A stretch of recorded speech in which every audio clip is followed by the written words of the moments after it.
오늘의 마지막 뉴스메이커는 유럽연합 탈퇴 찬반 국민투표가 진행되고 있는 영국의 캐머런 총리입니다. 영국의 유럽연합 탈퇴, 즉 브렉시트 여부를 판가름할 국민투표가 한국 시간으로 오후 3시부터 영국 전역에서 시작됐습니다. 캐머런 총리는 더 나은 영국을 위해서 유럽연합 잔류를 호소하며 마지막까지 총력전을 펼쳤지만 여전히 안개 속이라고 하는데요. 하지만 투표 결과와 상관없이 캐머런 영국 총리의 입지는 크게 출렁일 전망입니다. 유럽연합 탈퇴가 결정되면 정치적인 책임으로 사퇴 위기에 직면하게 되고 잔류가 결정되더라도 보수당의 분열을 초래한 비난에 휩싸이면서 사퇴 압력이 거세질 거란 분석인데요. 브렉시트가 일어날 경우 캐머런 총리의 입지는 물론이고 유럽과 세계 경제에 큰 혼란을 가져올 것으로 우려되면서 국제사회 관심도 집중되고 있습니다. 자세한 소식은 보도국 연결해서 들어보겠습니다. 김보나 PD. 네, 영국 현지 시간으로 아침 7시, 우리 시간으로 오후 3시부터 영국의 유럽연합 EU 탈퇴 여부를 결정할 이른바 브렉시트 투표가 시작됐습니다. 이제 4시간이 다 돼가고 있는데요.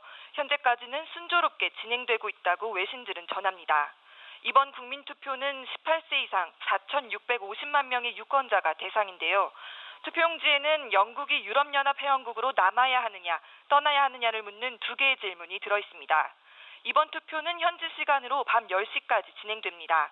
한국 시간으로는 내일 아침 6시인데요. 공식 출구조사가 예정된 것은 없습니다. 하지만 여론조사 업체와 헤지펀드가 자체 조사를 시행해 예측 결과를 내놓을 것으로 보입니다.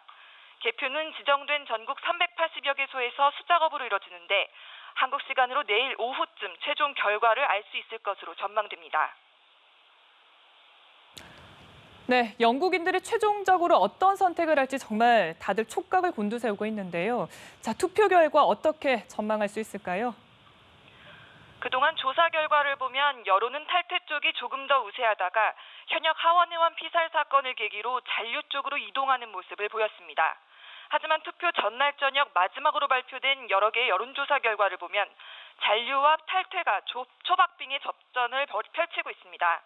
전문가들조차 투표함을 열어봐야 결과를 알 수 있다, 이렇게 얘기하고 있는데요.